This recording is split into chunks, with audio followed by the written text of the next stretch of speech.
So, schönen guten Abend. Mein Name ist Marco, ich bin für die Palästina-Solidarität Österreich heute hier.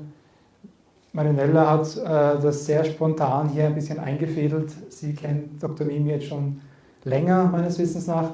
Und sie hatte eben die Möglichkeit, sie hat mich schon vor einem Jahr mal angesprochen, ob wir nicht mal sie nach Wien holen können. Und jetzt hat sich eben ergeben, dass sie bei der UNO jetzt war vor ein paar Tagen und dass wir jetzt die Möglichkeit gehabt haben, dass wir sie jetzt hier nach Wien einladen. Und das war jetzt alles sehr spontan angesetzt und deswegen jetzt auch innerhalb von 10 Tagen alles aufgesetzt. Ich möchte mich erst einmal bedanken für die palästinensischen Ärzte und Apothekerverband, die auch hier dieses Event mit organisiert haben und mit unterstützt haben und auch den anderen Initiativen, weil sonst wäre diese Lokalität, aber auch der Flug jetzt nicht möglich gewesen, weil auch die Genflüge recht teuer sind. Ja. Genau, ich glaube, jetzt wird Marinella ganz kurz Sie noch vorstellen. Ganz kurz, weil ich Sie noch sagen wollte, es sind viele Slides, viele Sachen sind schon bekannt für uns. Ich möchte nur eine Message übermitteln, was ich immer versuche, auch bei Demos oder auch bei Infotischen zu übermitteln, ist, den Leuten mitzugeben, dass Gaza kleiner als Wien ist, 2,2 Millionen Menschen hat, also mehr Einwohner als Wien, aber kleiner ist als Wien und dass die Hälfte von diesen Kindern Kinder sind. Also das ist eine von meinen Key Messages. Half of them are children and Gaza is smaller than Vienna. Das, ich glaube, hier ist ein sehr wichtiges Bild, dass man es ein bisschen in Relation setzen kann, wovon wir hier sprechen. Also, genau. Also, Marinella. Okay, danke, Marco, danke. So yes, sorry, es tut mir leid, ich spreche kein Deutsch, aber alles gut. So I will be doing this in English, and of course Dr. Mimi Syed also doesn't speak Deutsch, so we'll be doing this in English. First and foremost, thank you so much for being here. It's so important. It really means so much to me because I will tell you a little story about how I got to know Dr. Mimi Syed, and it was I came to know her through the documentary. 2 years ago, I was in Barcelona with the Global Samud, and we were doing the first ever Liberation Lab, and the documentary had just come out. So we did a screening of Kids Under Fire, and I have bared witness to this genocide for 2 years, 8 months, and counting. There aren't any images that I have not seen. On my camera roll alone, I have over 8,000 images of children burned, dismembered, amputated, suffering. So this was not new to me. I personally come from a family of doctors, and my uncle in the south of Argentina has had to work in some very horrible conditions without access to things like all the bells and whistles that you find in the hospitals, maybe here in Vienna or in the United Slaves of Israel, where I spent the majority of my time. And it just all pales in comparison. I showed the documentary in Barcelona, and I was hosting the event, and I myself needed a moment to gather myself before getting in front of the audience. And the audience that we had in Barcelona, quite a few had to get up and leave because they just couldn't deal with it. So the good news is the documentary is short. It's only 25 minutes long, but it's quite hard to get through. And I just want to, again, thank everyone that made this possible. As Marco said, we had very little time to put this together. That's why I'm so grateful that all of you are here. Thank you so much to the Palestinian doctors that made it possible for Dr. Mimi Syed to be here, and all our other sponsors, of course, PSE, Not in Our Name, Anti-Zionist Initiative. And without further ado, I want to introduce Dr. Mimi Syed. We will be doing the Q&A after the documentary, but I would like her to come up here and say a few words. So, Dr. Mimi.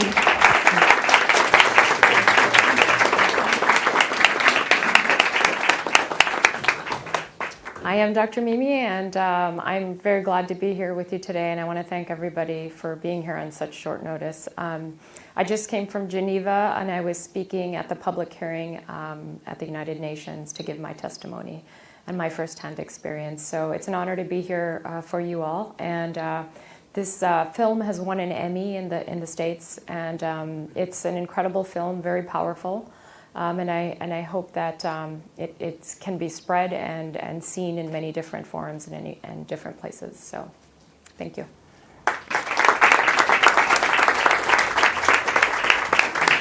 And I just want to say something quickly about Helen here. Helen is a Palestinian medical student, and we'll get into this after the documentary.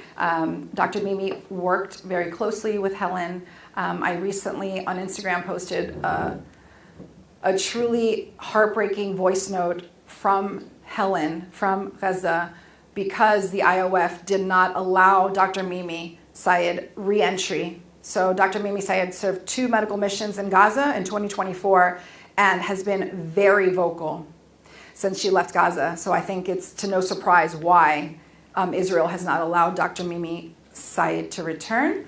We'll get into that later. But the main purpose here today, apart from raising awareness and hopefully encouraging other people to please watch this now Emmy Award winning documentary, is to fundraise to help Helen and also to help little Mira.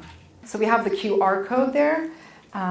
So please, this is Dr. Mimi's number one wish is whatever you can donate, or if you can share it, we would be so grateful because we're here for her and for all the children in Gaza. And as Dr. Mimi Syed said, this is a very powerful documentary which uses firsthand testimony from doctors in Gaza. They documented the harrowing human costs that they witnessed. And that's why it's so powerful, because it comes from the doctors themselves and it shows the literal, deliberate, systematic destruction of the entire healthcare system and of the targeting of children. Gunshot wounds mainly to the head and chest. So without further ado, kids under fire. Thank you guys. I'm going to start this Q&A. Marco, do you want to... I don't know if anyone feels more comfortable asking a question auf Deutsch. Das ist okay. Vielleicht, you can translate. You think that's okay? Leo, ¿quieres empezar? Okay. Well, I have 2 questions. One is with regard to the political context. When you went to the Senate or the House of Representatives or whatever, did you find there is a substantial difference between the Republicans and the Democrats, or are they just the same? And the second question is, if you had a chance in a certain moment, not in the confrontation of course, to interview and speak to soldiers, Israeli soldiers, and if you have the impression that they are just responding in a brainwashed way, automatically they are repeating the phrases they have been told, or if there is another reason, quote unquote, they are pretexting in order to justify what they are doing. Do they justify, or perhaps they say, we didn't do that? Those are very good questions. Thank you for the questions. Well, I say about the Democrats and the Republicans, I used to think that there were 2 parties, and currently I don't believe that anymore. And the reason I say that is because of the issue of Gaza. When I did speak to them, there was no difference in the response. Both parties know, and we saw that with the last election. So there was a sense of indifference. There was a sense of basically, we're helpless, we can't do anything. And then there was a skepticism that was there as well when we did talk about the things that we witnessed, especially showing photos, like showing the photo of Mira, as I said in the film. I was met with apprehension and skepticism as, how did that bullet get there? Is that even possible? So that's for the first part of your questions. And second, I'm not going to pretend to be in the mind of an Israeli soldier. Of course, I can't do that. But what I can tell you is the admissions, the open admissions from Israeli soldiers after they have been in Gaza, and they have openly admitted to shooting children. And it's not just in Gaza, it is also in the West Bank. And there's many responses I've seen and articles I've read of Israeli soldiers admitting to shooting a child knowing that they are a child, because they can, right? Just like they said in the film. And there's different reasons. It's, they're all the same. They're going to grow up to be a terrorist too, so we might as well kill them. You heard the Israeli officials in the film saying, and they have said this is not something I say, but the Israeli authorities have said that there is no difference between children. There is no difference between civilians or combatants. There are no innocents in Israel, in Gaza. So I think actually Israel has been pretty much open and honest about their intentions. And they have shown the world what their intentions are, and they are carrying them out. And the rest of the world allows them to do it. They have not been shy about saying what they want to do to the people of Palestine. If you're paying attention, they've been saying it from the first day, and they're doing it. Are you conscious about the fact that the motors for the quadcopter drones are produced in Austria and delivered from here? Did you know? I didn't. They are produced here. Some of them, yes, I was aware of some. I Yeah. think most, 2/3. Yeah, that's a very interesting question. Just yesterday, I published, along with 3 other co-authors in Brown University's Costs of War, an article about quadcopters specifically. It's a very interesting article, and I think that Mariella has a link to it here. But it discusses and actually analyzes the evidence that I saw firsthand, the forensic evidence in the children, a lot of the photo and the video that you saw in this film with ballistics analysis. And it was actually one of the people in the film that was speaking, Charles Blaha, is one of the co-authors of this film, and it discusses legal analysis as well. But we do talk about the Elbit systems, for example, the Elbit systems that produce these quadcopters and the rotors, and the capabilities that most people don't even know exist. These quadcopters have the capability to shoot, sometimes better than a sniper. And I have been called a liar. I have been called, many names, but also been accused of taping a bullet on a child's head, of Mira's head, and taking an x-ray. The New York Times printed this photo back in October of 2024 when I had just come back from Gaza the first time. And when this photo was published, I received many death threats because many people said you should have your medical license taken away because you are fabricating. This is clearly fake. These photos are fake. And the New York Times actually reached out to me and said, do you have any other evidence that we can see about this particular CT? And I did. I have the CT scan. I have the photo of the girl, but she's also alive and she's a real person. So of course it's real. This is something that happened. But yeah, this quadcopter technology, it's important to mention that Gaza is a testing ground for military technology. And some of the things that we see are happening in Gaza, like the artificial intelligence, never seen before. So this is definitely something that exists. Since the escalation with Iran and Lebanon, have you noticed any change in the US, especially also from politicians or in society in general when it comes to Gaza as well? Yes, I have noticed that the attention has been taken completely away from Gaza, but the same things are occurring. So there is this word ceasefire that's floating around. It's very purposeful. People hear the word ceasefire and they think, oh, everything's fine. There's been over 1,000 people killed since ceasefire in Gaza. That's not ceasefire, right? The terms of ceasefire were to allow aid to enter, to allow fuel and shelter, to allow medical evacuations. And none of that is happening. The borders are currently closed. Food is not allowed to enter. Medical supplies, medications, all of these things are still blocked. And the healthcare system is completely destroyed. But medical evacuations, that's one thing I wanted to talk about. Is Mira is luckily she has survived miraculously. I wish we had footage of her. I should have sent it to you. But she is in Mexico City, and many people came together to help to get her there. And Heal Palestine sponsored her. But she received surgery, and her mother has received surgery as well. And they are living there now, but they are psychologically traumatized. These children have endured so much, and it's difficult to even imagine how they're going to continue and how much therapy they're going to need. But the medical evacuation system, that was over 1.5 years it took to get her out. It shouldn't be that hard, right?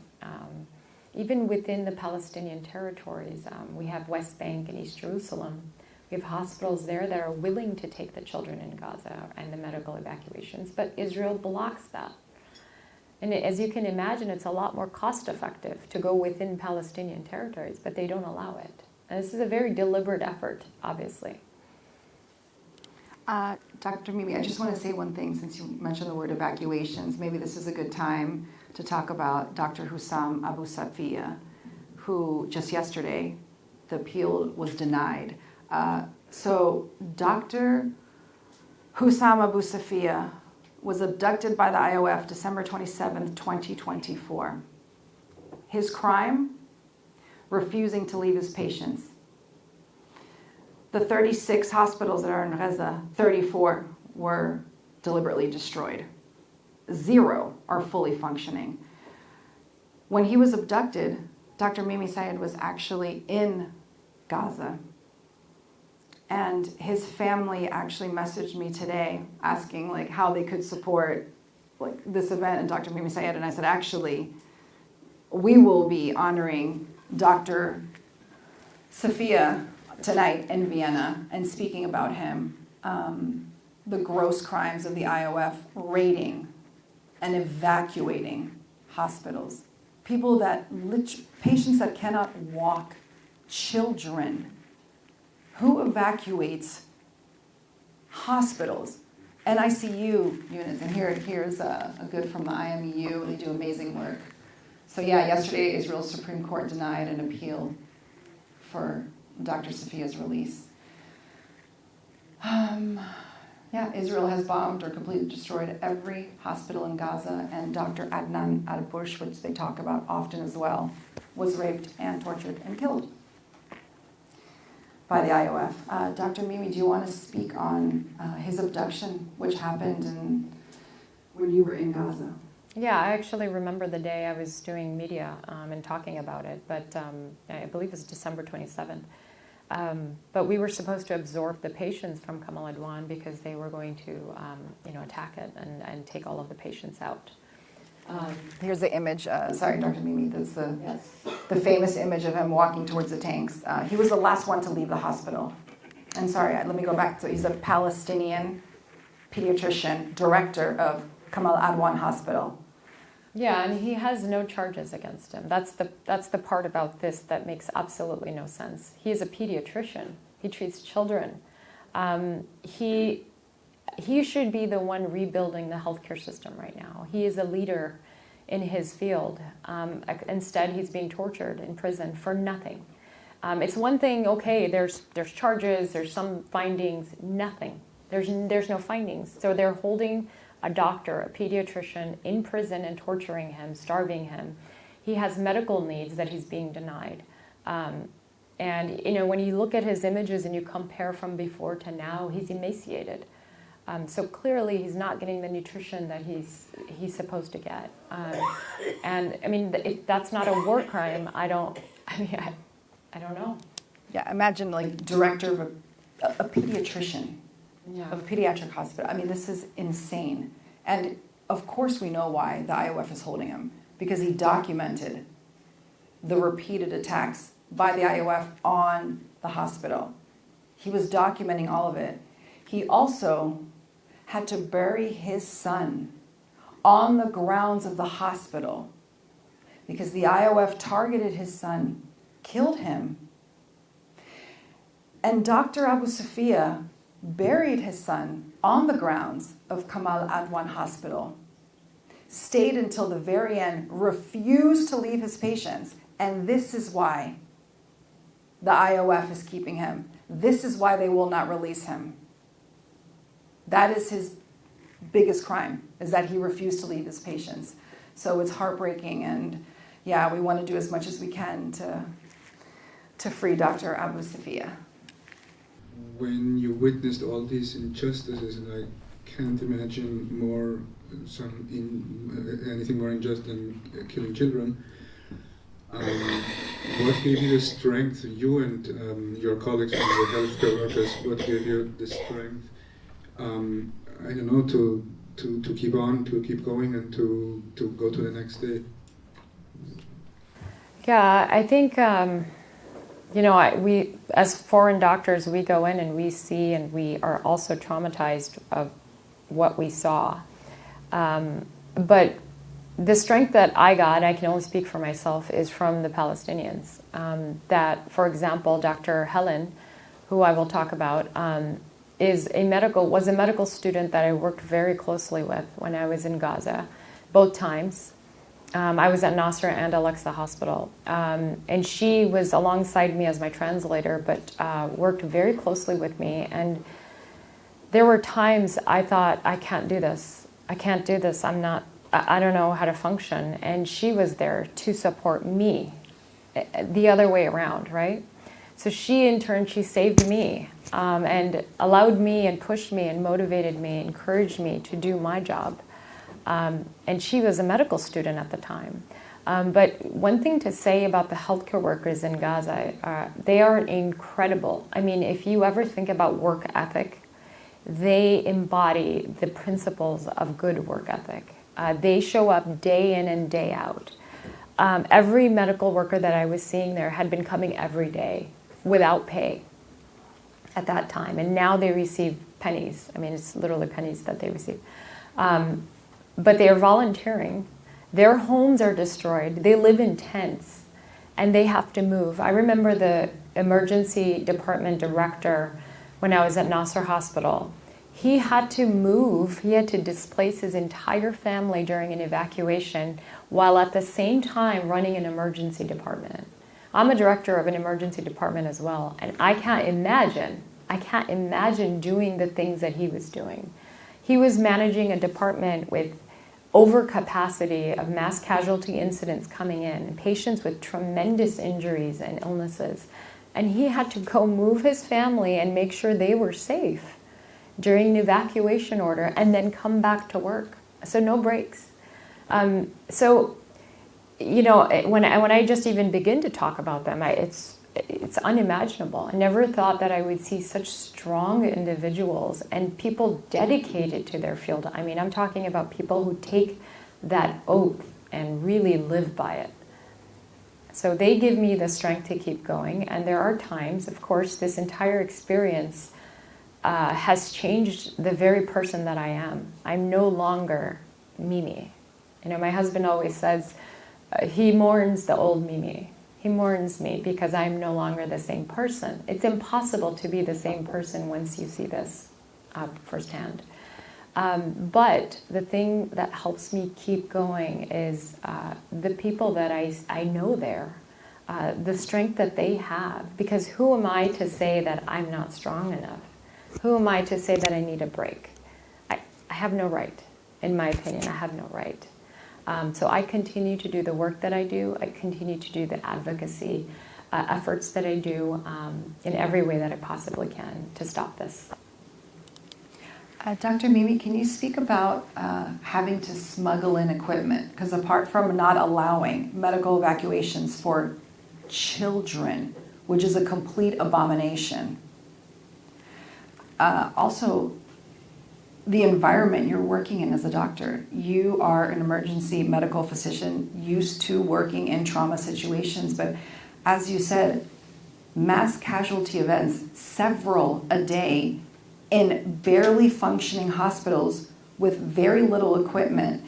And I know you yourself had to smuggle in equipment. Can you talk to us about what kind of equipment you had to smuggle in that the IOF would not allow an emergency physician to bring to Gaza, and what that meant for you? What kind of risks? Yeah, so before you go to Gaza, the first trip that I had, even the second, you get this kind of debriefing from WHO and the NGO that you're going with. And they essentially tell you what you're allowed to bring and what you're not allowed to bring. And I remember being told, you know, don't try to bring medical supplies in because you can jeopardize the entire convoy. So not just that they will deny me entry, but they will turn back the entire group that I'm traveling with, which is a very big deal, right, to take a risk like that. And they only allow you a certain amount of cash to bring, which the amount of cash it goes nowhere because in Gaza, as you know, everything is extremely expensive. Even one bag of flour is hundreds of dollars. So they tell you this is how much you can take. You can have one cell phone, one laptop. It has to be personal use. Nothing can be for the distribution for someone else. Even food. So if you bring food, it has to be for yourself.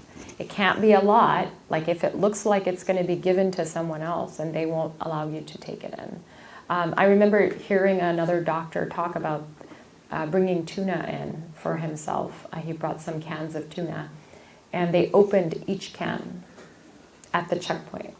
And you know, this is a form of harassment, intimidation, because we all know what are you going to do with cans of tuna after that? They're all garbage. But luckily, I wasn't searched the way my colleagues were searched. But I had to smuggle in two things that I use, or one piece of equipment that I have to have for my practice as an emergency doctor, which is managing airway, and it's a laryngoscope.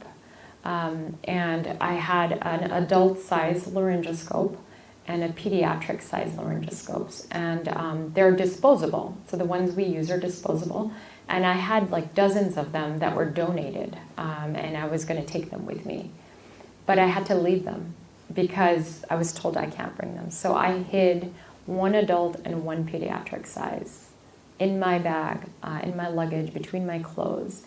And I used those dozens and dozens of times, over and over again. I wiped them on my clothes between uses. They're not supposed to be reused. Those are things that are single-use items. But I've heard of doctors also say that they had their stethoscope taken away because they said, oh, well, you're not going to listen to your own heart. You're going to listen to someone else's heart, so you can't bring it in. So anything, you know, antibiotics, for example, I had a ton of antibiotics that I brought in, and they had to have my name on them. Otherwise, I couldn't bring it in to give to someone else. Anything you can imagine. Too many clothes, well, you can't bring it in. Anything, if it seemed like it wasn't yours, then they would take it away from you. But it's not just me.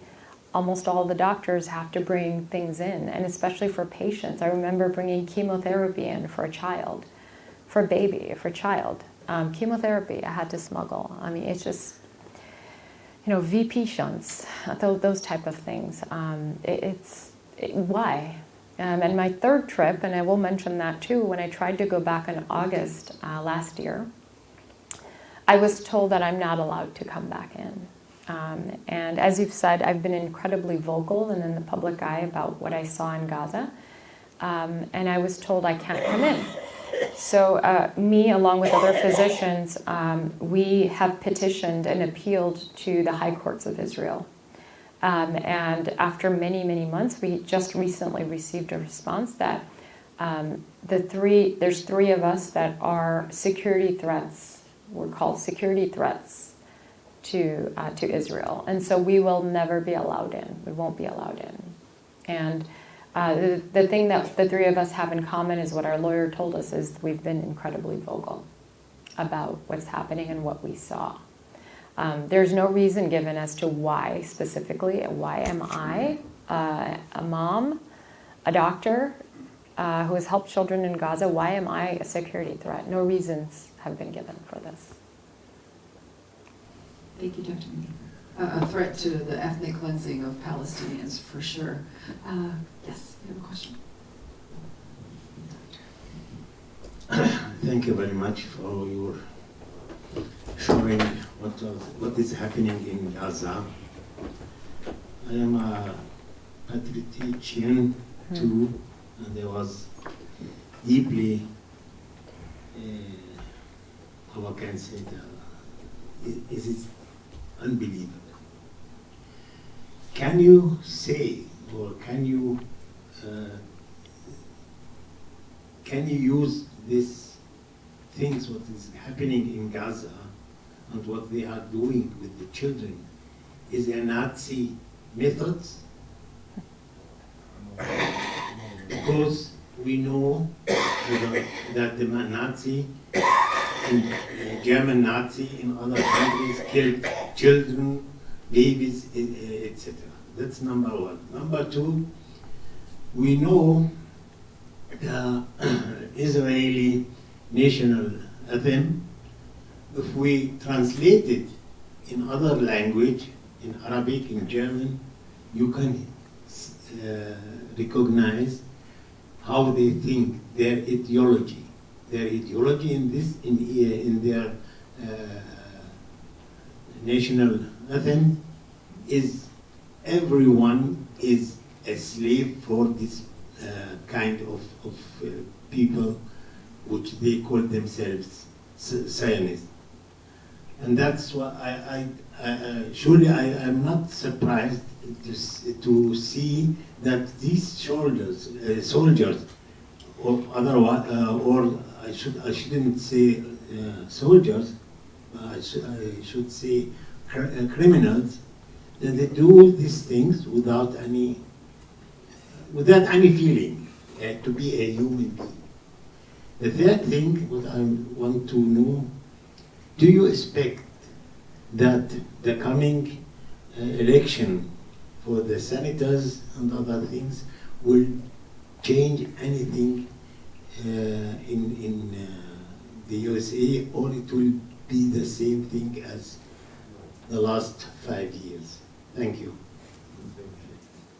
Yeah, it's very difficult to sit up here as an American-born citizen, and criticize other countries when my country is the #1 enabler of all of this, and in fact, as guilty as Israel is. I would like to believe that in my lifetime I will see that political change.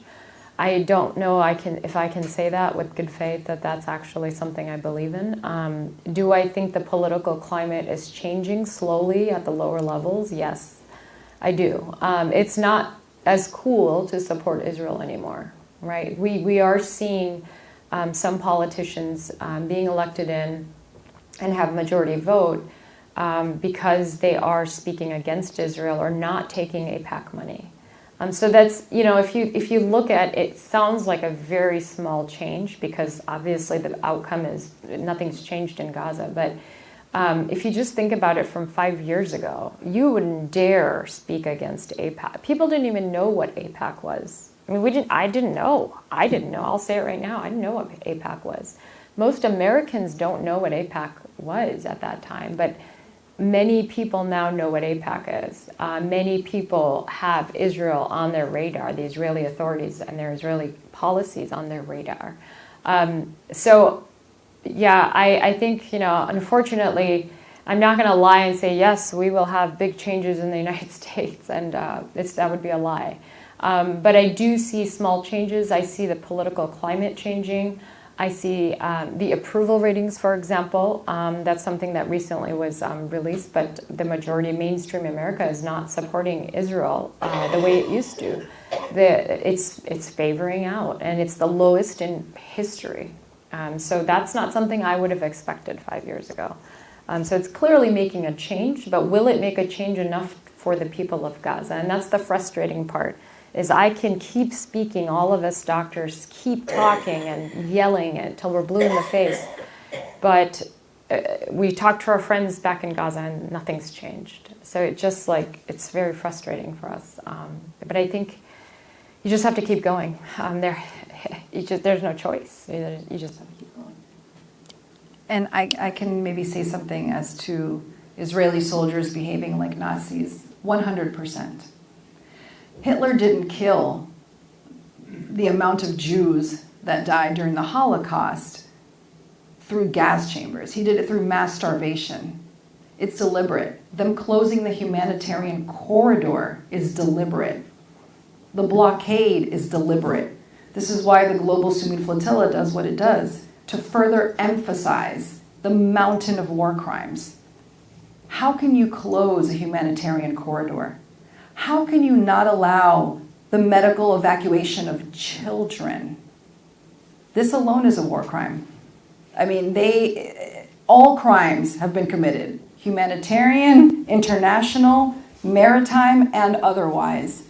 But here the main point is mass starvation. They are killing the fabric of life in Gaza. Yeah, it's a really good point you bring up, because yesterday when I was speaking at the UN, this is something I talked about, is this is not just one type of malnourishment and starvation.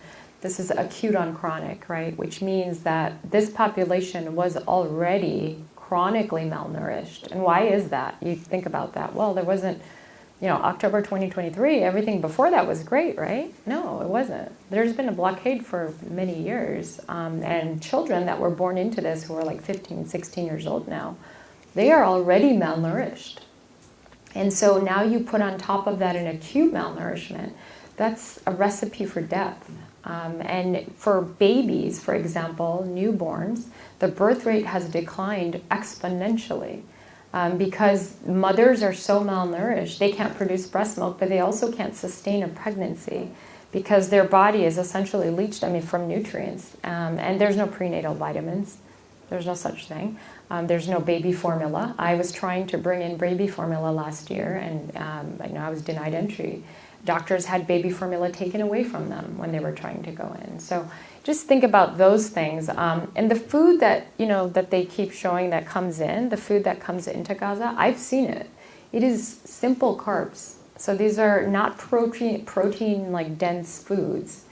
These are simple carbs, wheat, things that don't have much complex carbohydrates or nutrients that you need to heal. These are processed foods. And as you know, if anyone knows about nutrition, this is not a diet for children. This is especially not a diet for immune-compromised population that's already been malnourished, or injured patients, or chronically ill patients. And junk food is allowed in, though. Junk food is allowed in.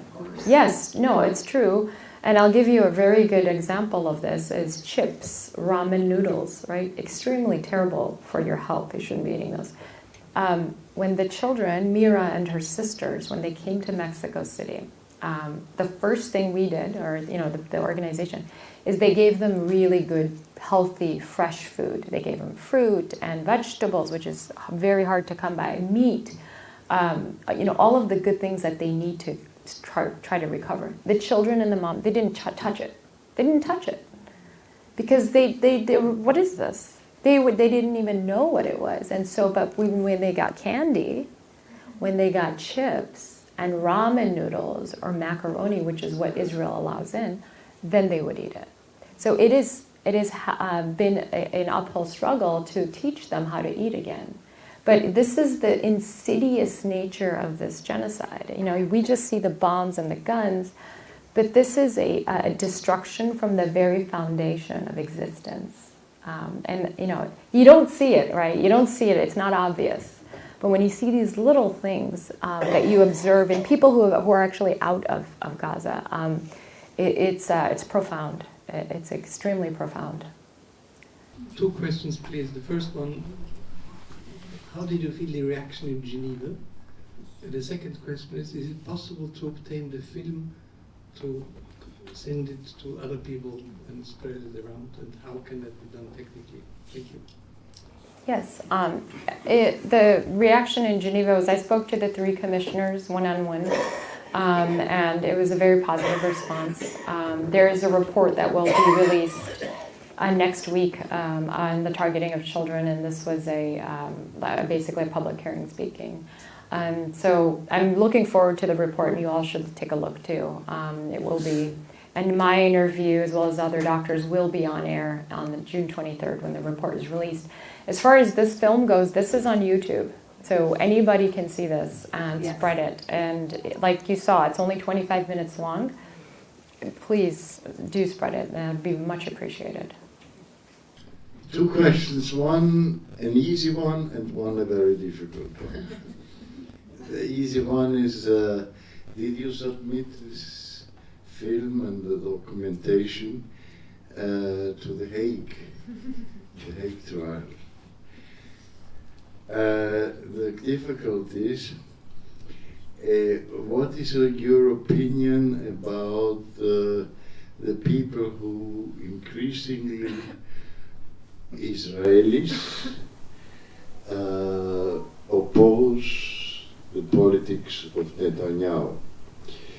Do you think it is only because of issues which concern themselves, like at the time the judicial reform and all these demonstrations which has happened?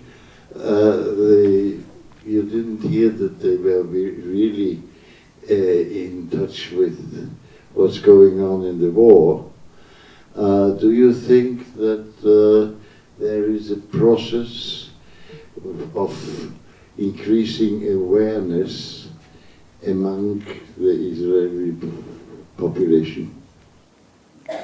Yeah, in fact, there's two things about that, about your last, the hard question.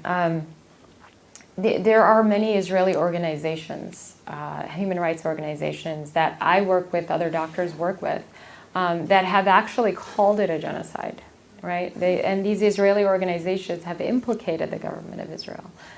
So there are definitely Israelis that believe that this is genocide, this is wrong, and they are against completely what's happening to people in Gaza and the West Bank. So it's not all Israelis when you talk about the Israeli public. I do want to bring up a poll that Penn State did, and they published this actually just a little while ago, but that polled the citizens of Israel and asked them if they thought there were any innocents in Gaza. And the majority said no. And that's not the government. We're talking about Israeli citizens. And you can take from that what you will. Of course, there are very good Israeli people because I know them and I work with them. And they are doing work to stop this. But I don't think it's just the Netanyahu government. Because if he's gone tomorrow, there's 10 more to replace him. So, and I'm not an expert in politics. That's not what I'm here for. But I will tell you that that there are people, there are organizations in Israel that work to stop this. They just alongside us, and they get a lot of backlash too, just like we do. The first question. I knew you would come back for that one. I can't talk about what I've submitted and what I've done, but I'm definitely vocal. I will say that I have a very big mouth. Hello. First off, I wanted to thank you for your job that you did in Gaza, and also for being vocal about it, also for this whole evening and for spreading the word. And my question is, you told that there is, as we know, still a blockade in Gaza, but how does it look like? Like, are some corridors still open? And I think there is still a little bit of help coming in. How does it look like right now? And how do you manage to evacuate some patients, like Mira, for example? How does that work? Yeah, the blockade is still there. So the best way to describe it is if you have this mass population that is starving and you just trickle aid in, it's not enough, right? The answer is it's not enough. The medical supplies that are going in, they're not enough. So drip feeding an entire population that's been starving for 2 years, it's not enough. And if you think about it, why? Why are we trickling aid in? Why are we trickling food in? It doesn't make any sense, does it? Shelter, why is shelter being trickled in? So currently, and this is something that we haven't mentioned tonight, but there's this designated yellow line and orange lines that the Israeli military has instilled right now in Gaza. And so the Gaza Strip is very tiny. It's very tiny. It's not a big area to begin with. Everybody knows everybody. You can't be a stranger in Gaza, right? Gaza Strip, if you know anything about that. And Palestinians know everybody, so. So in Gaza Strip, everybody knows each other, and it's a very small area of land, but now it has been reduced by 70%. And essentially the Israeli military has pushed everybody beyond this like orange-yellow line towards the sea, towards the Mediterranean Sea, which is sand, no clean water, there's no sewage system, it's tense. So if anyone goes even within yards of these lines, the orange and yellow lines, you've seen probably what happens. You get shot by a sniper in the head. You get killed when you're trying to secure some clean water. So, when you talk about, and then yesterday I got asked this question, well, what if we provided some food to the population tomorrow? Would this solve the problems? No, it wouldn't. If I take your entire house away and destroy everything about your life and I put you out on the street, you have no fuel, no water, no sewage system, your children are dead, and I just give you a little bit of food, is that going to solve your problems? No, of course not. And I've said this before, and I'm not afraid to say it, that the solution is to remove Israel from Gaza, from Palestine. Because they have absolutely no interest in achieving peace. They have shown the world that they are not interested in achieving peace. They are interested in annihilating the Palestinians. It's like putting Band-Aids on small issues when the real root of the problem is the occupation. That's absolutely right, Dr. Mimi. It's the humanitarian crisis is so grotesque. It's so horrible. There's no amount of food or aid that's going to stop a genocide. I think it's abundantly clear that Israel is committed to the ethnic cleansing of Palestinians. And they're doing it by any means necessary. F the law. They don't care about the law. They have full impunity to kill. They have a license to kill, granted by the West, granted by the so-called leaders of the free world. And they're not going to... And the Arab world too.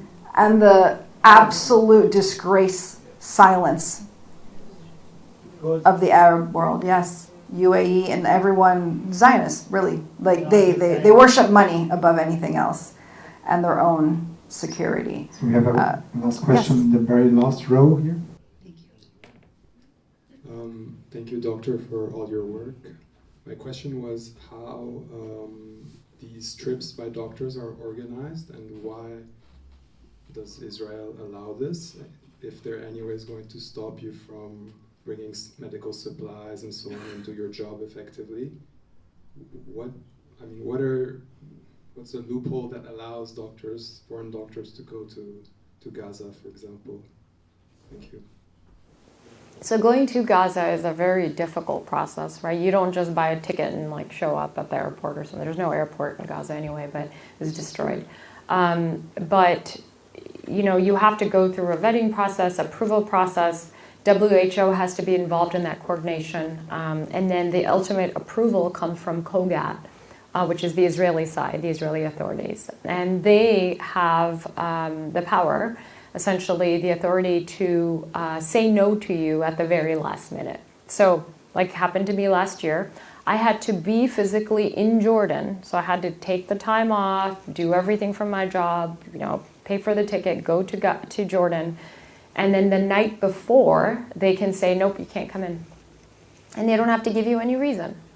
Some people are allowed in. And your question, why are they allowed in? Because I don't think it would be good PR for them to say 0 doctors are allowed in, and they're killing all the doctors, and they're imprisoning all the doctors. So they have to say, well, look, we did allow some doctors. And I mean, I'm not going to try to guess or get into the mind of the Israeli authority. I have no idea. But what I know is it's not adequate. It is simply a way to control the situation. And it's actually very cruel if you think about it. For example, taking someone like me in who needs equipment. When we're doctors, yes, we have knowledge, but we also need things. We can't just magically do things. We need supplies. Surgeons need gauze and gowns. They need sterility. It doesn't exist, right? Sterility doesn't exist in Gaza. There's flies in the operating room. If anyone's a healthcare worker here, the operating rooms, you have to have sterile, right? What does that mean? You can't have anything going in and out. It can't be contaminated. Well, there's flies. Flies get into the patient's abdomen, patient's wounds. I mean, that's not sterile, right? I remember seeing maggots inside of the breathing tubes, the respiratory, for the ventilation system. I remember seeing it in a ventilator, and mold, because there's no way to replace it. It's the same one being used over and over again. It's simply just not okay. It's not acceptable anywhere. You can't do that. I mean, that's the difference. That's what I'd like to point out, is that's the difference when you go to another conflict zone or a disaster zone to provide medical care. There's no like limit on how much you can take in. You know, I'm going to Sudan in November, hopefully, and there's no like, oh, you can't take this in, or you can't take these supplies in. If it's for your practice, you take it in, and there's no one standing there saying, no, you can't bring that in. But this is a different.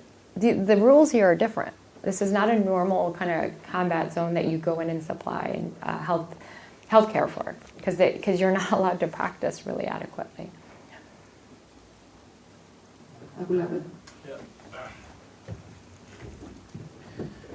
Dr. Mimi, thank you. Really, thank you for my heart, for my heart, because you were there. You did really the best things for one human he can do. Did you feel the weakness in the Gaza people after? I mean, not the weakness from food, not the weakness. You know what I mean? The people they are really still stuff there after this 2 years, yani. And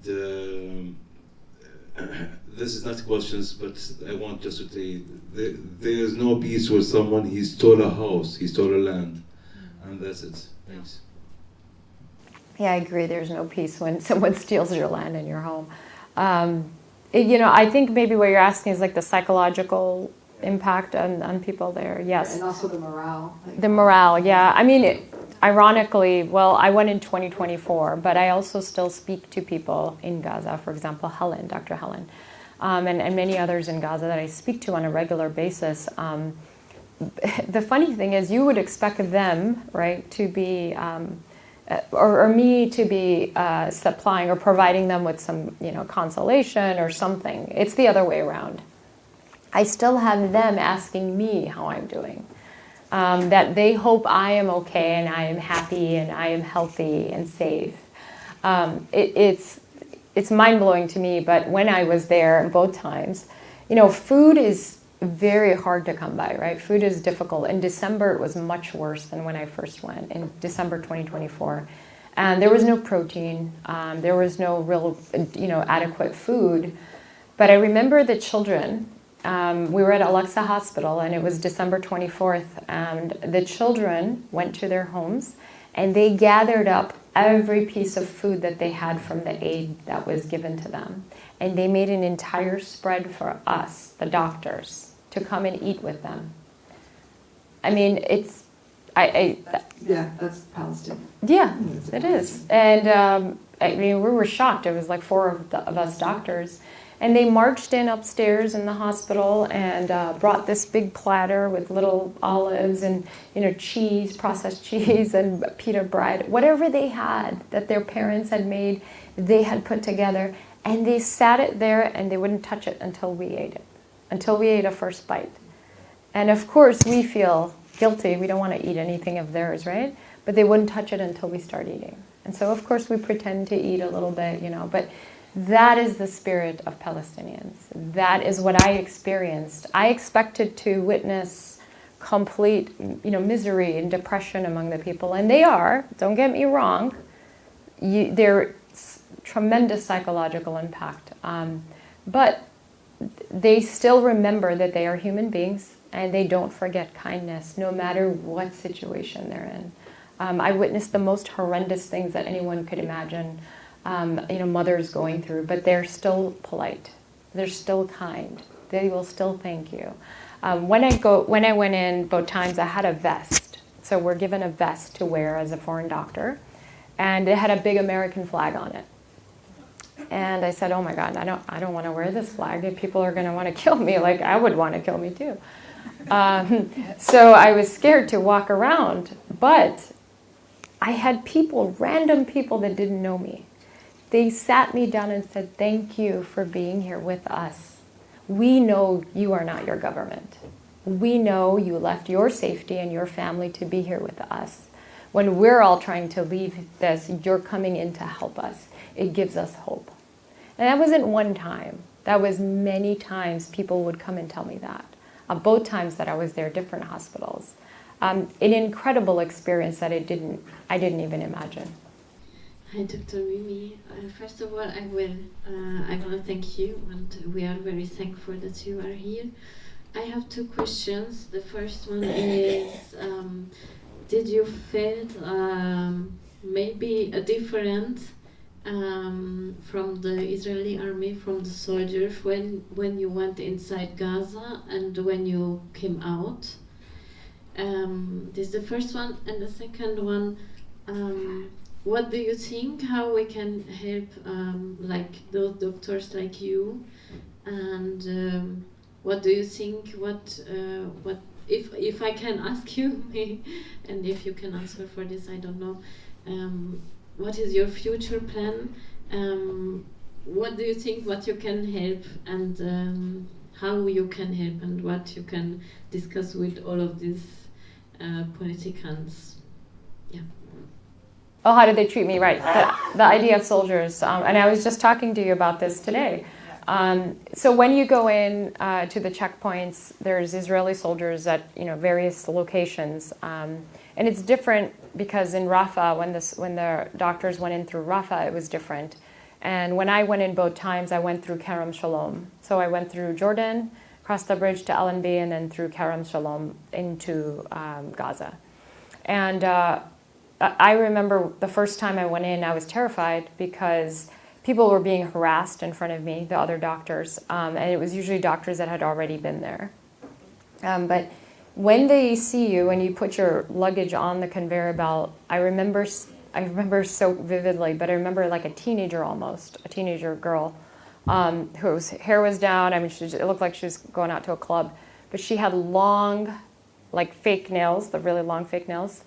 And the reason it stuck out at me was she had her finger on the trigger of an automatic rifle, and it was pointing at me.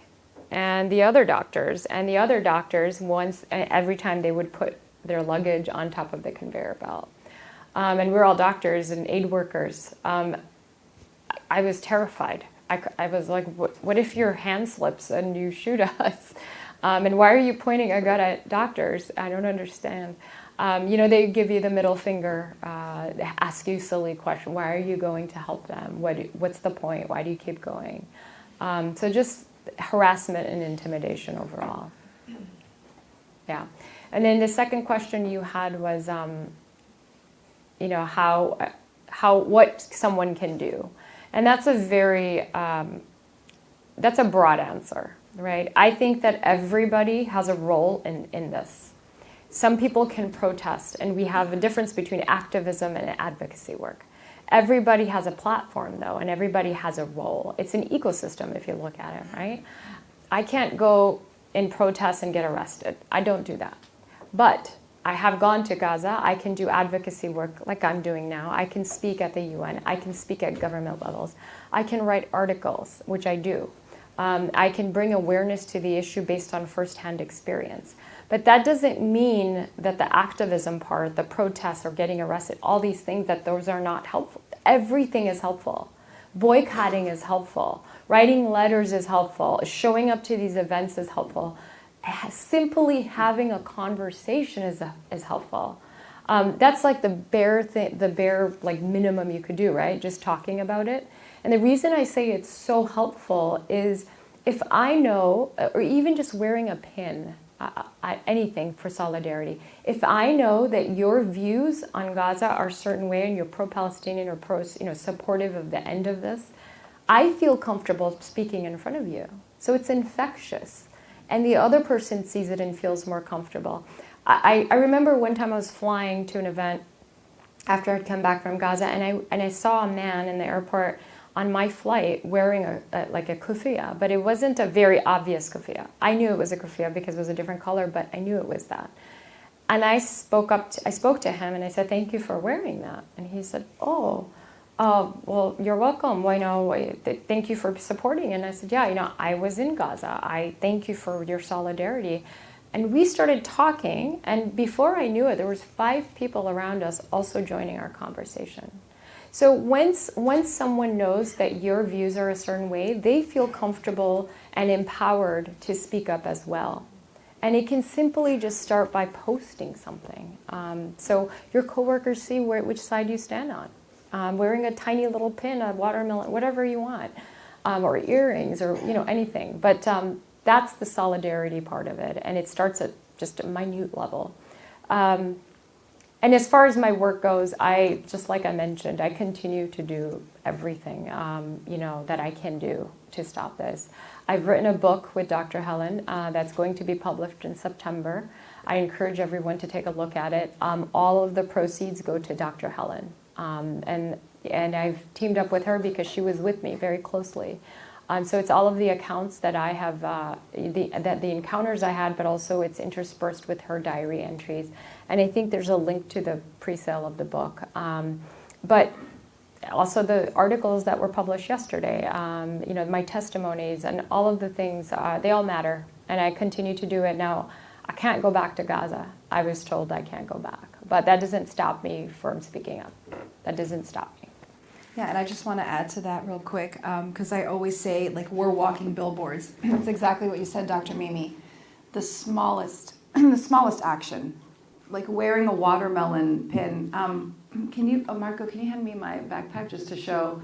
So my name is Marianella. I don't think I said that in the beginning. But ich bin Argentinian. I'm from Argentina, so we know all about military oppression. But everyone, I guess the Palestinians here know, Anadami Falastini. Everywhere I go, it's on my back, or it's on maybe it's more subtle. Today I tried to dress up. People are like, "Who are you?" Because I usually look like, I don't know, I guess like a terrorist. This is the bag that got me stopped at Frankfurt Airport, of course. And interrogated for quite some time, what is that? And they had the nerve to tell me, we take terrorism seriously. And I looked at that Frankfurt guy and I said, you should take genocide seriously. Okay, authors of the first Holocaust, you want to co-author the second one? Think about it again. So that's what gets me in trouble. But yeah, everything matters, whether it's a post. Some people, some people get angry why certain, even Palestinians aren't doing more because they're heavily persecuted. Or this action doesn't make sense. The Global Summit Flotilla, what are you doing? That doesn't make sense. You hear, you were forced to kiss, the floor of Zionist prison. And you know what? It had an effect. It had an effect. The tipping point is coming. Because even here in Austria, they're like, Ben-Gvir is not welcomed here. It's disgusting how it came about. Because you lead, very handsome, white, skin, and it's like, what? But this is what we've been telling people. Whatever the Israelis are willing to do to Palestinians, they will do to anyone who's going to get in the way of their depraved, disgusting, diabolical Greater Israel project. 100%. Anything you can do. I understand. I have Palestinian neighbors. And every day they're like, oh, shukran habibti. They don't say anything because they work at the UN and they don't want problems, but they do things other ways. They do things other ways, so there's everything. I always say we are walking billboards. So even if you do have a little watermelon pin, people know. I step onto the U-Bahn and people are just like, do you know how many Zionists I piss off every day? Just because I'm drenched, I'm like a walking billboard of Palestinian liberation. But that's me.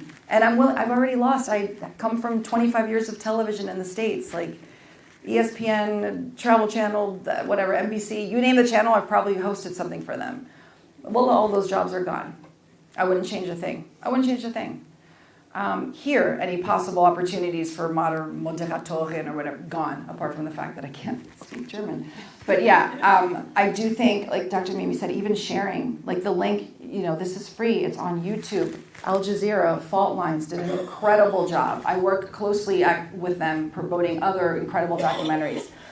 Even a simple share. Where is Nina? Nina? Okay. So yeah, Nina was, trying to get more people also to come today, and it's like, oh, I can't, I have this, I have that. And even just showing the documentary, will change somebody's mind. Like you said, it's short, it's 25 minutes, but it's so powerful. Once you see it, you can't unsee it. When you can even advise the theaters where you live. We're in Wien. Film Casino played No Other Land. I literally almost had an aneurysm. I was like, what? Was? Amazing. Wahnsinn. I ran to Film Casino. Those that know me know that I went to every showing to No Other Land. I stood outside alone, not like our wonderful professional here, but I just went with my iPhone and my mics to interview people as they left the theater. It was insane to hear their reactions. Some people were stuttering because they couldn't even, they told me, I can't even process what I just saw. I need a moment. Can you talk to them first and then I'll talk to you? So that had such a deep impact. They're forever changed. Forever changed. I saw it firsthand. And that's why I applaud Dr. Mimi because, can you speak briefly about what you told me today about the director of the hospital? Because I was asking her, are you still full-time? I mean, Dr. Mimi, quite literally, she definitely doesn't sleep because she has jet lag. But if she's not working full-time, you're promoting this or being vocal or, heading to Congress. But I asked about your job at the hospital, and I think we'll end on this, and after she speaks, Marco, we can talk to the silence from the medical community. My family, they're doctors, they're in Argentina, where we have a lot of Zionists, good God. The 2 passports I hold are the most Zionist in the world, the United States and Argentina. And my uncle goes every day to work with his Palestinian Hustle Gaza shirt. Wallah, I love it. He's the best. I should have pictures of my uncle. But yeah, the director of the hospital, I had asked Dr. Mimi, Syed, how did you keep your job? And I'd love for you to share that story because I thought it was, speaking of the impact of just sharing something, I'll let her take over. Yeah, I think the more important question is, as a healthcare worker, how can you be silent when you're witnessing the exact opposite of what you took the oath for? That's what doesn't sit well with me.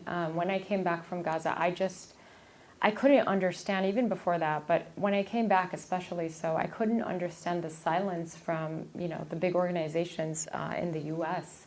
My own professional college, the American Academy of Emergency Physicians, or American College of Emergency Physicians, won't take a stance on it, but yet they took one on Ukraine, but not Gaza.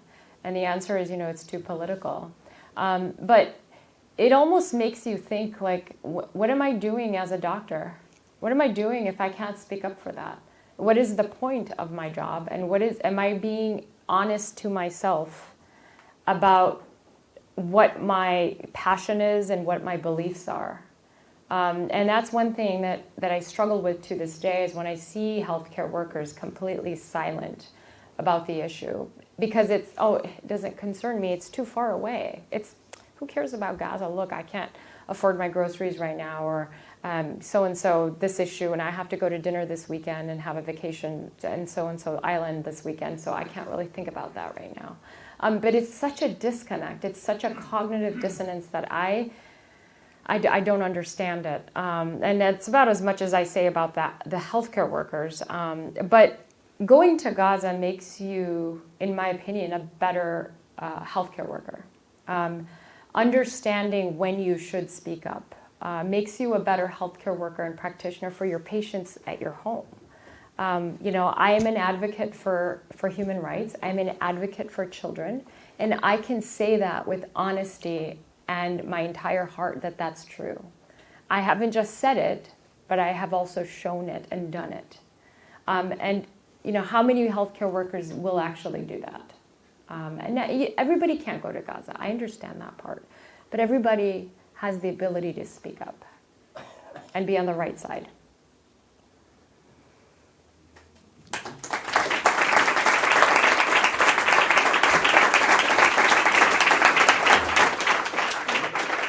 Wir werden jetzt noch im informellen Rahmen zusammenstehen. Was kann man da noch hinzufügen nach diesem Auftrag an uns alle natürlich, den wir haben? Ich glaube, jeder kann was tun, das wissen wir ganz genau. wenn hier Ärzte, Menschen aus dem Pflegedienst und sonst irgendwie hier sind, die vielleicht auch so ein Filmscreening nochmal organisieren wollen oder irgendwas, meldet euch bei uns, wir können das gerne nachholen oder wiederholen. Ich glaube, jeder kann sich irgendwie einbringen. Wir haben das auch immer wieder bei Palästina Solidarität Österreich gezeigt, dass Filmabende, Infotische, es gibt die Global Sumut Flotilla, die direkt hin möchte. Es hat ja gesagt, es gibt so viele Möglichkeiten, wie man sich einbringt. Wenn man einen Filmabend organisiert, ist es keine große Hexerei, wie ihr seht. Wir haben in der Rögergasse auch ein Vereinslokal, das wir immer zur Verfügung haben, wo man jeden Film zeigen kann. Ich glaube, es gibt so viele Wege, wie man sich einbringen kann. Und sei es auch, wenn man langfristig überlegt, vielleicht Liste Gaza wieder für die nächste Wahl reinbringen, weil eins ist gewiss, und ich bin davon überzeugt, dass egal wer in Österreich jetzt hier in der Macht ist, von SPÖ bis, es gibt keine einzige Partei, die eigentlich hier irgendwas entgegensetzt, wie wir gesehen haben. Und das, glaube ich, müsste uns einfach auf den Plan holen, dass wir uns selber organisieren müssen und selber empowern müssen. Und ich glaube, Liste Gaza hat auch gezeigt, wir waren wirklich 2 Monate sehr stark aktiv. Und wenn man das umgemünzt hätte auf eine Wien-Wahl, hätten wir, glaube ich, 8 Bezirksräte. Und irgendwo muss man beginnen. Und damals hat uns keiner gekannt, die Medien haben uns boykottiert und so weiter. Also ich glaube, das kann man auf jeden Fall wiederholen. Und wenn wir dann auch wirklich in allen Bundesländern antreten würden, was wir leider mit 2 Bundesländern nicht geschafft haben, dann hätten wir auch den Passus, dass wir in allen Schulen auftreten müssen. Und wenn man den Topoke, der jetzt heute nicht mehr da ist, glaube ich, sieht, oder andere Lehrer, die bei uns aktiv sind, das hätte einen enormen Effekt, wenn wir in Schulen aufgetreten wären. Allein die 16-Jährigen, die wissen, was hier abgeht, weil die wissen, die sehen TikTok und so weiter, die sehen ganz genau diesen ersten live gestreamten Völkermord in der Geschichte und wissen ganz genau, was passiert. Und ja, also ich glaube, man kann vieles tun. Was ich noch sagen wollte, genau, Infotische machen wir auch regelmäßig, ist auch ein super Weg. Ich glaube, ich liebe Infotische eigentlich, das kann man jederzeit machen und es ist einfach ein guter Weg, wie man aus einer Bubble rauskommt und auch einfach mit fremden Leuten ins Gespräch kommt. Was ich noch anfügen wollte, wir haben dann auf der Homepage die 2 Links, den zweiten Link werden wir noch einbauen. Das ist eben der Link für das Mädchen Mira, genau. Die Spendenbox hinten wird auch komplett an Mira gespendet. Weiters wollte ich noch anmerken, genau, wir haben morgen noch ein Event mit Sochrot. Das ist eine sehr gute Organisation in Palästina, Israel, die das größte Nakba-Archiv haben und da sehr, sehr viel Aufarbeitung auf dem akademischen Level machen. Und morgen werden die auch in Wien in der Rögergasse einen Vortrag halten. Das ist auf dem Flyer auf der anderen Seite. Yeah. If you want to add anything else? Just that tomorrow we'll be in Linz with Dr. Mimi Syed. If anyone wants to come, or if you want to tell any friends or family that happen to be in Linz, same thing, rinse, repeat, 7 p.m. We'll do the screening. And that's it. I just want to thank you all so much for being here, for bearing witness to this amazing Emmy Award winning documentary, and for showing love and support to Dr. Mimi Syed, who's doing so much. Thank you, Dr. Mimi Syed, for being here.